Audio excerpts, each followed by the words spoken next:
How I missed you, my sleepless nightmares, as I lay awake at night. My mind is endlessly racing. Hey everyone, welcome to Metal Never Dies. This is going to be my top 10 metal albums in my early 20s. So this is like 20 to 25. So the years are 1997 to 2002. So this is kind of like a ranking, I guess. So number 10, I have Chimera, Pass Out of Existence. I was a big Chimera fan. I was a fan with them before this album came out.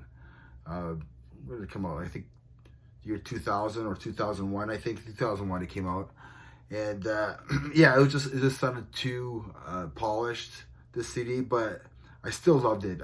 It still had songs from their EP, and I was a big fan of that. So I still listen to this album, even though I wasn't a big fan of the production, but I was a big fan of Chimera, the band themselves. I've seen them multiple times throughout the early the early 2000s and stuff like that, and just an awesome band to see live back in the day. So yeah, so Chimera was a big influence. Loved them in my early 20s there. Number 9, I'm gonna go with Pantera, Reinventing the Steel. And just because my friends and I, like, when that album came out, like, I still love it. I think it's just a great groove metal album, and we just like partied to that album like consistently. Like, you know, we'd listen to it, put it on. We had so much of a good time. I went to go see Pantera, like, the only time I got to see them when they toured for this album, so that was like very special. And I think about that, and I think about my friends back in the day, partying, having few, drinks and stuff like that, driving to a concert, listening to this album, having a good time. So that's why I put Pantera, Reinventing the Steel. I think it's just a good time album to put on. Number 8, I have Lamb of God, New American Gospel. And I knew nothing about this band, and I saw Lamb of God open up for Cannibal Corpse, and got to meet like Randy and stuff like that, and the people that I went with that were in Bloodshot Eye, they became really good friends with Randy, and it was really cool to meet the whole band, and they signed some stuff. So I always think about that time, like them opening up for Cannibal Corpse. There was nobody. This is Harpo's in Detroit, and there was nobody there when they opened up. It was just maybe 50 people there, and like it was just awesome to see Lamb of God doing this album. And then like everybody shows up for like Cannibal Corpse, and the place is packed. I felt so intimate seeing the band, who are now just huger is a word. They're just super big. They're just super popular. They would pack up Harpo's in a flash. Like they can't even play at that place. So yeah, Lamb of God, New American Gospel, just reminds me of that time, and yeah, just meeting Randy, meeting the guys, and how awesome they were and stuff like that. So number 7, I have Disturbed, Down with the Sickness. I don't care what anybody says. This album was so catchy. We partied to this album consistently. It was just like new metal was a thing. I think what 2000 this came out, and yeah, I don't care. I'm a new metal fan. I loved it. So yeah, so Disturbed, like they have so many catchy songs like on this album. I played it consistently back in the day. So yeah, man, I gotta put Disturbed, Down with the Sickness on my list here. So let's move on. So number 6, I have Soulfly, Primitive. That was the band's like second album. It came out in 99, I think. It came out in 99. If not, probably 2001. I think everything, probably 2001. But I don't know. This was just a fun album. It was just one of those albums that we played consistently. Went to the shows, saw Soulfly a bunch of times. And like, yeah, we were playing this album consistently, partying to it, having drinks, whatever. We partied. We liked to party back in the day. So yeah, Soulfly, Primitive. We sang all the lyrics. We always had a good time. Made fun of Max's accent, and back to the primitive. fuck all you negative, or whatever he said. Good times. Next album I have here, and yeah, this is gonna be like the top 5. I think this is for sure the top 5. And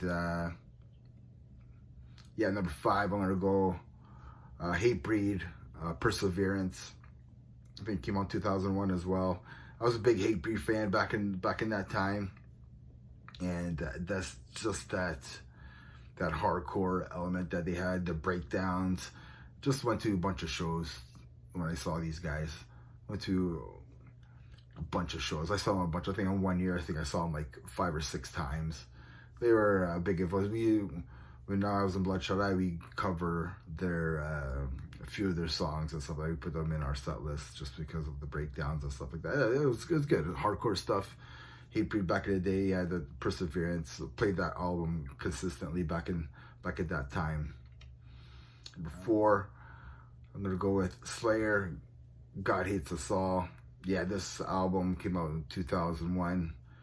I think everybody knows 9/11, and I think this was just this is their comeback album. I don't care what everybody says. I love this album.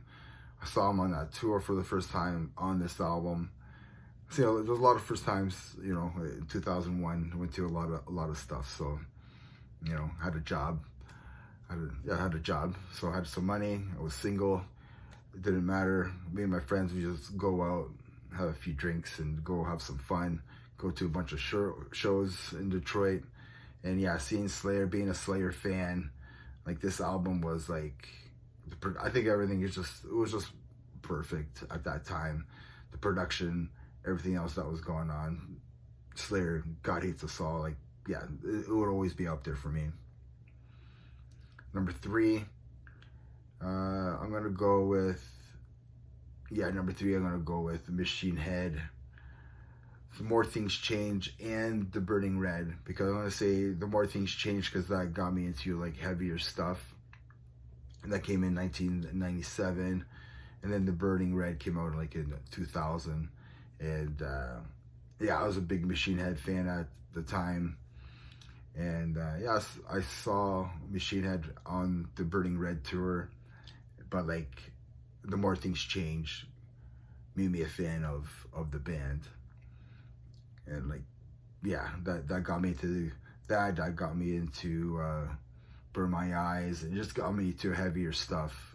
It just made things, because back at that time, Rothland had a raspier voice, a heavier voice. They were playing drop C, so it was just a heavier sound. And yeah, to me, it was magical. It was just like, it was hard to get into, especially The More Things Change. It had more of a raw production, because even though it was like a mistake or something that they lost their master copy, and then they had to quickly